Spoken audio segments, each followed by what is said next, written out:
You've probably been on Twitter, and no matter what game you play, you always see a bunch of different tier lists for what character is the best, what character is the worst, who's top 10, who's top 5, whatever it is. And no two tier lists are the same, especially if they're ordered. So they're either all right or they're all wrong. And today I want to talk about why that is.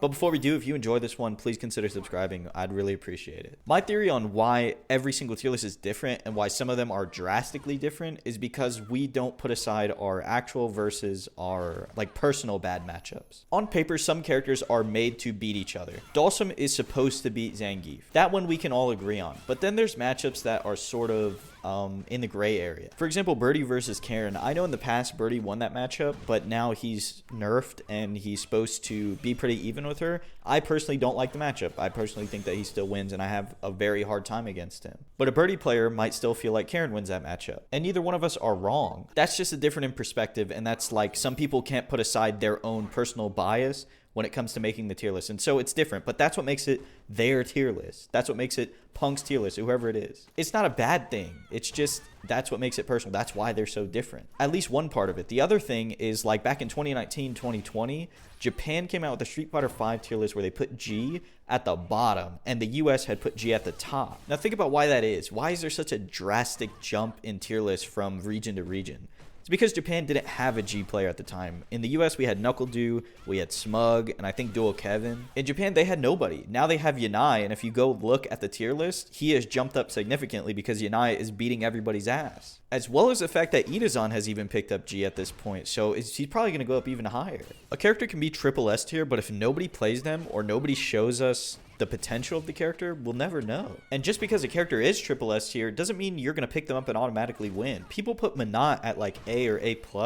That character is difficult, you know? Like most of her damage comes from her V-trigger. Most of her mix-up potential comes from her V-trigger. And execution-wise, even concept-wise, to keep up with the orbs that you have floating around you is not easy to do. And so if I'm an intermediate player and I'm playing Menats that are in gold or platinum or diamond, whatever it is, and none of them really know how to do anything with the orbs, I'm putting her low on the tier list. I'm putting her at C. Because once I'm in, I'm in. Her only reversal is super. And if they pop that V-trigger, I don't give a fuck. They don't know what to do with it. So I'm just going to maul them. But then you level up or you watch a higher level Menat and you see that she does have some fucked up stuff if you know how to use it. This is why you can't use a tier list to determine what character you're going to play. You can pick a top tier, but you have to understand the tools that are given to you and that sometimes it's not a cakewalk. Even Urien and Cammy, they're top 2 in the game. Urien's Aegis setups are not easy for a new player. Is that what makes him broken? Not exactly. Is it a big part of his game plan and does it give him a lot of comeback potential? Yes. And on a surface level, Cammy is a very easy character until you start to realize that, oh, most of her power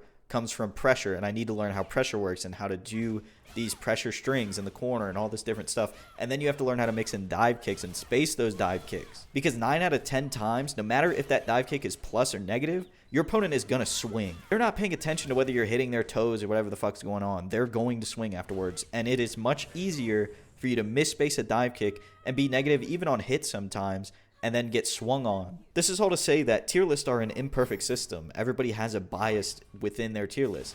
So people are putting Dhalsim top 2. Do I hate Dhalsim and hate playing against him? Yes. Would I put him top 2? Probably not. I personally still think Urien and Cammy are better. But there is a character that I would put top 2 that I don't see up there very often, and I think it's Balrog. But let me speak to that a little bit before you get your pitchforks out. That's my bias. I play against a lot of Balrogs in a lot of different ranks, and I think he gets a lot of reward for a little work. But I'm self-aware enough to know that the reason I feel that way is because I'm getting hit by things that I shouldn't be, right? I'm not letting him do a lot of work because I'm just losing the dash straight. And this becomes a problem when he's in V-trigger and he hits you with the dash straight into like 7 more into super and you're taking like half, right? But in the end, it's still my fault. And if we were to continue to, make a tier list that was mine, I would have characters like Honda, Bison, and Balrog much higher than others. It's because I struggle with that archetype, the archetype that can do a charge move and kind of throw themselves at you to close space pretty fast. And do it while being almost unpunishable, right? Because Balrog is -4, so you can get a punish. I think Bison's light legs -4. You can get a punish there. I don't know anything about the fucking headbutt on Honda. But it's that archetype that would make my tier list super biased because I'm really bad against those kind of characters. Matchup spread can also be a big factor when it comes to making a tier list, or like the characters that are at the top. If the character has no bad matchups, they're top 1 or top 2, right? Or if their bad matchups are each other, top 1 and 2, then obviously they're at the top. But like I said previously, the gray area ones are, I think, where our biases start to show a little bit more heavily. For example, yesterday I saw Rob TV and Broly Legs tweeting at each other, and Rob TV said something to the effect that Karen against Chun is a bad matchup and Chun wins neutral. And all Broly responded with was no. This is a difference in perspective. As a Karen player, getting around those buttons is not easy, but once you get in, you can probably win. Also, her walk speed is really nice in that matchup. You can kind of walk in and out of range, but Stand Fierce does kind of fuck you over. However, Broly is going to see it from the other perspective, right? He's a Chun player, so he's going to say the walk speed makes that matchup bad, and once she gets in, she wins, right? So, once Karen gets in. And so if these two players were to make a tier list, I could see Karen being higher than Chun on Broly's and Chun being higher than Karen on Rob TV's.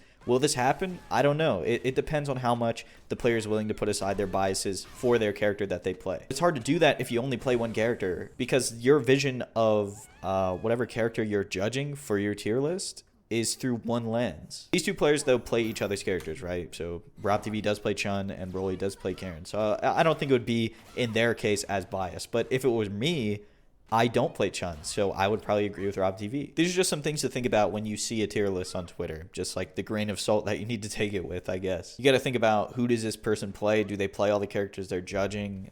What's their background, you know? And what region do they come from? Is there anybody in that region that actually plays the character? Because I swear to you, when I saw G was in the bottom of the Japanese tier list back in like 2019 or 2020, whenever it was, I thought I was just trash at the game. I was like, dude, I'm getting washed by the worst character in the game. Like, when you put into perspective that there is no G player or whatever characters they're judging over there, it makes sense. That's also why whenever a new character comes out, when they do the Topanga tier list, they usually don't judge the new character, I think, until somebody has played them like extensively, or until the character has been out for a few weeks, which I think is good. Sometimes in the US we make snap decisions, especially on Twitter, and people say, oh, X character is broken.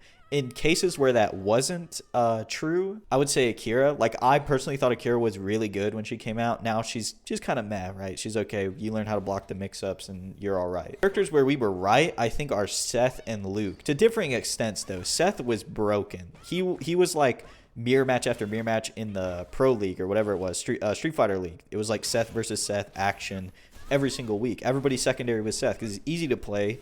Got a broken dive kick, and he did a ton of damage. Also didn't have the health nerf yet. I think he had 925, and now he's at 900. He was probably the closest to a Leroy we had in Street Fighter. You know, Leroy from Tekken, who was top 7 of the top 8 at EVO Japan. Luke, however, is really good. He's what I would call a super Shoto. He has all the options that a Shoto has, plus more. And he does a shit ton of damage. If you go on the Capcom characters website, for example, there's only 3 characters that have like maxed out damage stat. You know, they do their stupid little stats. The characters that have the 3 highest damage in the game, according to Capcom, is Abigail, Zangief, and Luke. Why does he have that much damage? I don't fucking know. If I made a tier list right now, he'd be triple S+. I hate him so much, but that's that's just me. That's gonna be it for today. If you enjoyed this video, please consider subscribing and let me know what you think down in the comments below.